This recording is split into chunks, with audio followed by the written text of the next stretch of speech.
se quedaba con el dinero que sus padres le daban. Lo mismo sucedía con la ropa. Cada vez que su padre le compraba ropa, él salía con la ropa y se la regalaba a alguien. Empezó en su tarea ministerial como reconstructor de capillas y como predicador de la pobreza. ¿Qué era el mensaje de la pobreza? El mensaje de la pobreza era simple y sencillamente decirle al mundo que el dinero no es lo importante para la vida. Correcto. Que el dinero no es la meta para el cristiano. Que lo importante en la fe no es el dinero. Que lo importante en la fe es el servicio.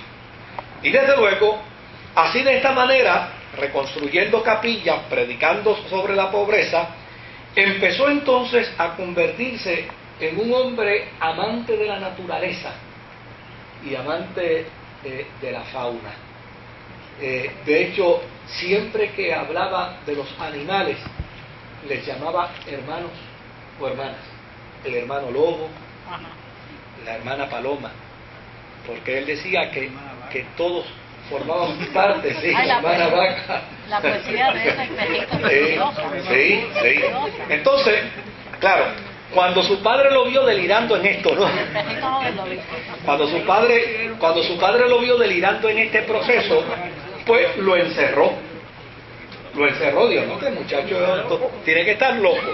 Entonces, cuando lo encierra, el padre apeló a las autoridades para ver qué iba a hacer, él como burgués, con su hijo.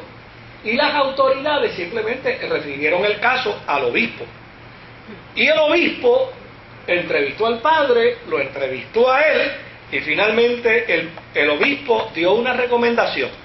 Y la recomendación fue la siguiente: mira, nene, ¿tú no quieres saber de la riqueza? No, renuncia a ella. Yo creo que le he dicho también. Y simple y sencillamente, él renunció a la herencia de su padre. Una vez renuncia a la herencia de su padre, dice que se sintió el hombre más feliz del mundo. Pero mire hasta dónde renunció.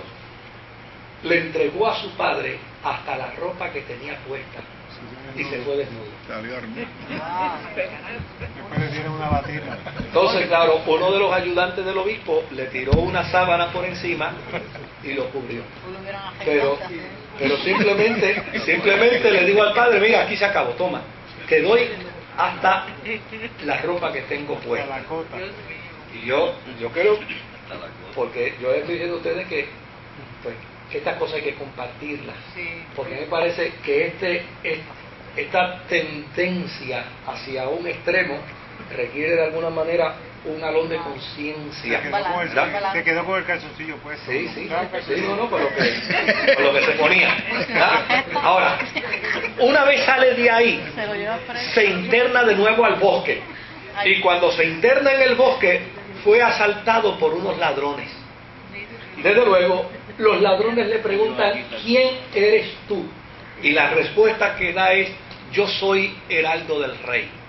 Desde luego, no solamente fue vilipendiado en la casa de su padre frente al obispo, sino que los ladrones lo golpearon y lo dejaron tirado como muerto. De allí se levantó, se fue al bosque y desde el bosque empezó entonces a desarrollar su posición y su teología con respecto a la pobreza, utilizando como texto favorito Mateo capítulo 10, verso 7 al verso 10. ¿Alguien trajo una Biblia aquí hoy? Mateo 10. Gracias. Para no levantarme a coger la mía que está ahí. Mateo 10. Mire cómo dice Mateo, capítulo 10, verso 7 al verso 10. Dice... Mateo 10, 7, 10. Mateo 10, 7, 10. Correcto. Dice...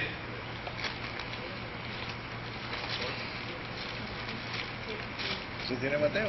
Sí, tiene Mateo, lo que pasa que... Dice, y yendo, predicad diciendo, el reino de los cielos se ha acercado. Sanad enfermos, limpiad leprosos, resucitad muertos, echad fuera demonios. De gracia recibisteis, dad de gracia. No os proveáis de oro, ni plata, ni cobre en vuestros cintos, ni de alforja para el camino, ni de 2 túnicas, ni de calzado, ni de bordón, porque el obrero es digno de su alimento. Esos fueron los versos que acuñó en su corazón San Francisco de Asís. Y desde luego, una vez desarrolla su movimiento, distinto al monaquismo tradicional. Ustedes se acuerdan que el monaquismo oriental se separaba del mundo. San Francisco lo promovió de manera inversa. Sus hombres entraban al monaquismo, pero era para servir dentro del mundo, dentro de la gente. Desde luego, no faltaron las burlas cuando regresó de nuevo a Asís, a su tierra, y empezó a predicar y empezó a enseñar. No faltó la gente que le llamó tonto, idiota. ¿Cómo era posible que había renunciado a todo para dedicarse a vivir como un harapiento? Pero su mensaje fue conquistando el corazón de la gente. Y allí en Asís empezó a ser respetado y empezó a ganarse a la gente. De hecho, como resultado de su posición y de el respaldo que tuvo de la gente de Asís, pidió una entrevista con el Papa de Roma, Inocencio III. Inocencio es probablemente el Papa que mejor entendió la capacidad de su poder, porque bajo Inocencio no había guerra, no había problema, y todos los pueblos y todos los reyes, muy bien, se acogían a su capacidad papal. Cuando él visita a Inocencio,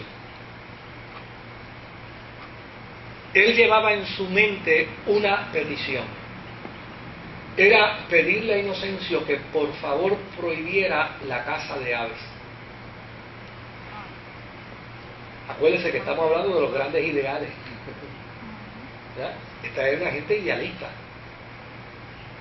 Y desde luego, el Papa de momento como que no lo quería recibir, pero finalmente lo recibió. Ya en aquel tiempo el Papa vestía como un emperador. Su indumentaria tenía muchos símbolos y cada cosa significaba una cosa en particular. Así es que el Papa lo recibe a la usanza de su tradición. Y San Francisco llegó envuelto en sus harapos. Y cuando Inocencio lo vio, le gritó: vestido como estás, más pareces un cerdo que humano. Se revolcó con los cerdos. Vete a vivir con tus hermanos. Como el Papa. El Papa. Como él le llamaba hermanos a los animales. Fíjense lo que le está diciendo el Papa. Es un animal también. Vete a vivir Con los hermanos. con tus hermanos, con los cerdos. Francisco hizo literalmente lo que Inocencio le ordenó. Él, en lugar de tomarlo como una ofensa, en lugar de tomarlo como un atropello verbal, lo tomó literalmente. Fue a una porqueriza, se revolcó en el cieno, se revolcó en el estiércol y regresó donde el Papa. La historia de los grandes ideales. Si tuviéramos